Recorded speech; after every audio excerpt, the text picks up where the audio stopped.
Without mental health, there is no health. Without mental health, there is no health. Without mental health, and so say all.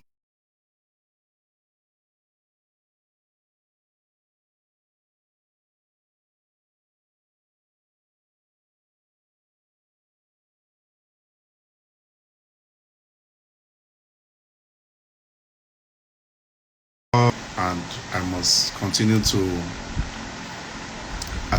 appreciate us for joining this program every 6 o'clock every Friday, and also for telling your friends. Our viewership is definitely increasing in number week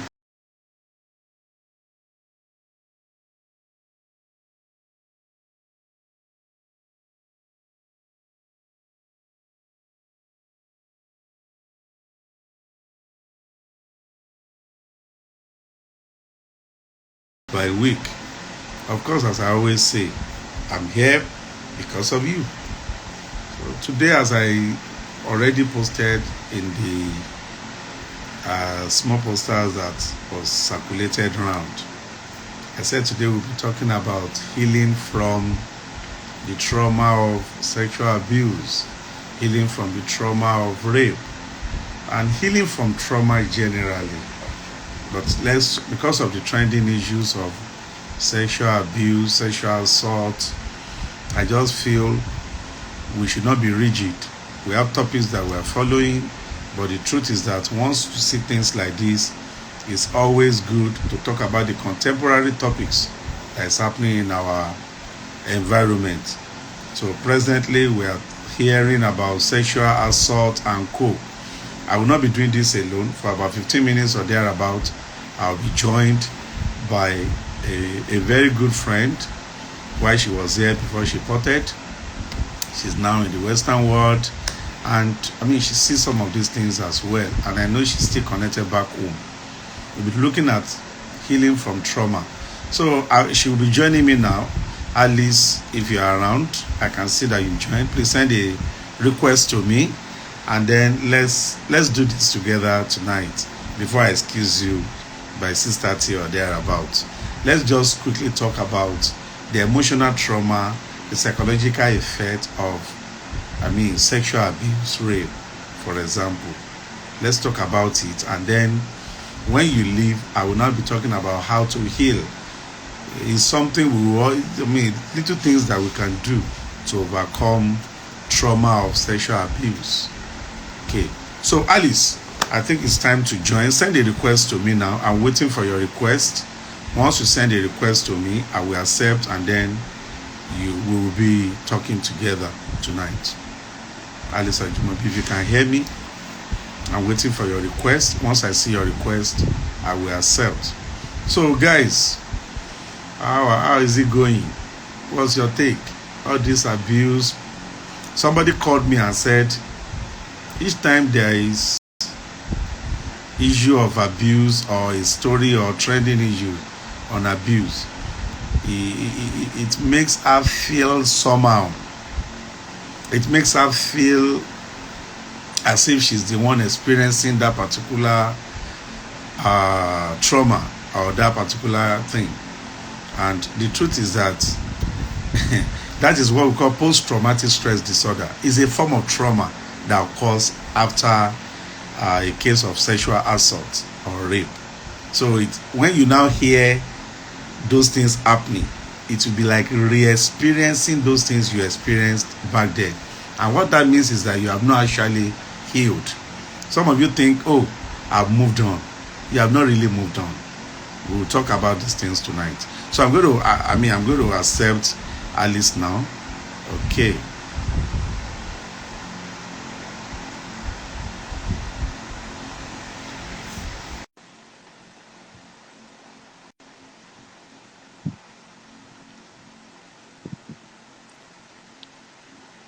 So I've accepted your request, and I'm just waiting for you to accept. Okay.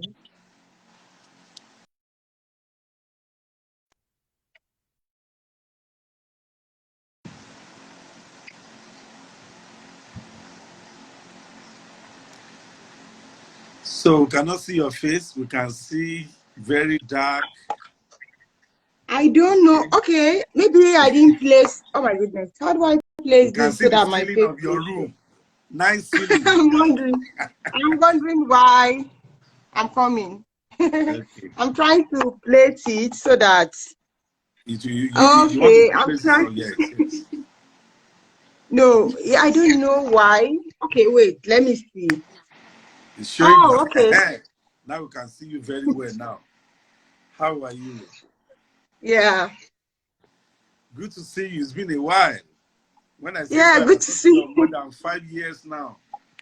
I know. It's been a while. How you doing? I'm fine. I'm fine. We are in Nigeria trying to, you know, make Nigeria great so that when you come back home, we Abi? meet a fertile ground. I mean, it's good. So, at least, how are you? I'm good. I'm Yeah. good. I I'm good. told the viewers, I said, you're a veteran mental health nurse, and that as much as possible, you are not far away from home. So, you have been hearing some of these things about someone molested, assaulted, raped. Some people are saying it's just a normal touch. It's not penetrative intercourse and everything. So why are people now bothering? And they are saying waka for all of those people talking. Oh, you are all apologies. Waka for Yeah. you. You know those things. And from both sides you can see. Someone will come and say, you know what, we just want justice to be done first before you castigate. And some say, we justice, I beg, castrate, do it and everything.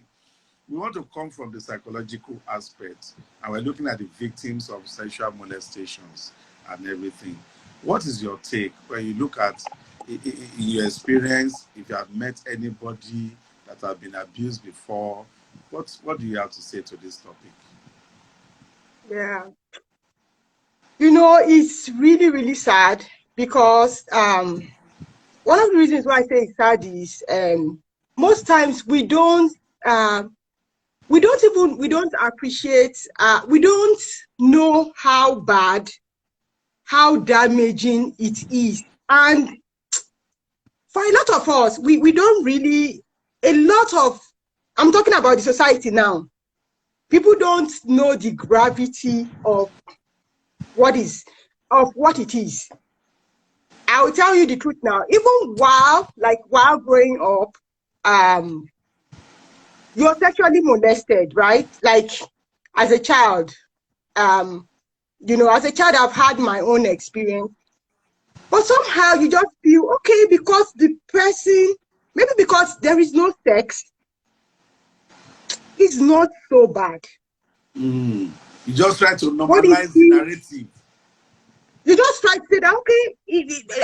There was no sex, so it's okay. Like I saw the first was it the second statement they released, and they said there was no any kind, he didn't rape her, he was only touching her. Touching. And I'm like, really, this came from police? Like, why would they even say that he was only touching her from the footage? And I'm like, really? And really, a lot of people grow up and you don't even know the effect of what that has on you. So many things But are let me happening. ask you, Bumi, is touching now a problem? Let me play the devil's advocate now, as if I don't even know anything. They only touch her. Why should that cause problem to you folks, you girls, you ladies? They only Now, touch you. he yes, he touched her inappropriately. Hmm. The mother said he touched her inappropriately. The child is young, and the thing about it is that God, somehow, the way we are made, the innocence is there. And once you are taking off that innocence, it is in the child's brain. And they try to push it away. And you see a child start growing up, the child is very, very distrusting. Does not trust, does not trust anybody, does not trust any figure. Then somebody is growing up, she's having problem, or he is having problem with having even, sexual relationship. That he's now grown up, having even a good relationship with the opposite sex, or even, And people are like, what is wrong with you? Why are you being like this? And then you start asking, has she had a problem? Has she been raped before? She has never been raped. But somebody she trusted, she saw as a father figure, somebody she thought should protect her, yes, he has come and touched her inappropriately. And she knows this is not, this shouldn't happen. It's not the right thing. Yes. And somewhere in her brain, it is there. It is affecting every of her. As she's growing up, her relationship with, even normal relationship with people, she doesn't trust. And then you're wondering why. And paranoid. She sees everybody. Very paranoid. Like, yes. And you say, like, why is she being like this? This came from somebody she trusted. I also want to ask, like, many people, would have gone through this experience and they don't talk. Why? Why do people not come around to talk? Why don't they come to therapy? Why don't they talk to their parents? Some parents will even shut them down, that you should keep quiet. Why? The truth is, it's just like the same way, like every kind of abuse. Somehow, the point, like the abuser is supposed to be the one that should be ashamed, but somehow it is the person that is abused that is ashamed, that is feeling the shame that this happened. You're thinking, maybe I was at fault in a way. Maybe there was something I did wrong that this happened to me. Like my dressing. Does dressing cause people to also feel guilty? So many things. So even for a child that is very young, even for a 3-year-old child, in her mind, she's also thinking, maybe there was something I did that triggered this. And you're thinking, how can a child be thinking, there is nothing the child has done. And even the parents, there's that contribution from the parents. Even the parents, like in our society, in a way, for some are thinking, okay, we're trying to protect this child. And so they don't want to come out to talk about it. They don't even want to challenge the abuser, because by challenging the abuser, everybody's going to know that this has happened to my child. And if everybody knows that this has happened to is it that somebody will now not marry the girl or what? Everybody will know this has happened to my child. Number one, everybody will know I have failed as a mother. I couldn't protect my child. So I'm protecting myself. Number two, people are going to be looking at my child this way. This stigma is going to be there for a very long time. So so everybody just like, okay, let's keep it hush. So they're looking at the abuser every day. You're looking at the abuser. You know that and then you never just even challenge the abuser. That, why did you do this to my child? Oh, you did this to my child. And then by doing that, we continue to encourage the culture. It goes on. You continue to protect the abuser. And and it becomes something very rampant. You can see, like from the video, the way he was talking, he wasn't showing any remorse. You will see that this is something that he has been doing. He's like, oh, forgive me. Just forgive me. Oh, it's the devil. Like, seriously. You should expect that he will be very, very... Yeah, what is surprising is that there has been an event 7 years and then another event 14 years. 7 years after, repeated event, like offending, a repeated offender and everything. And one just wonders, what could make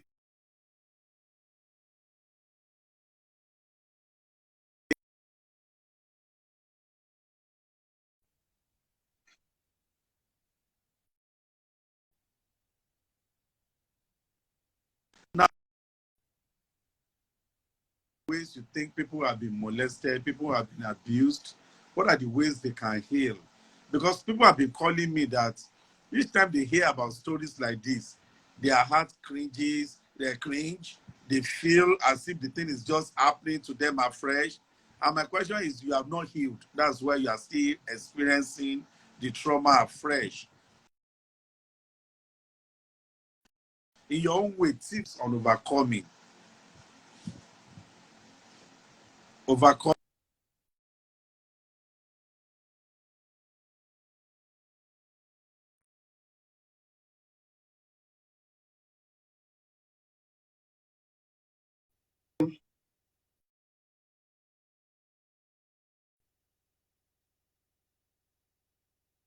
Sorry, it was breaking, so I couldn't hear you well.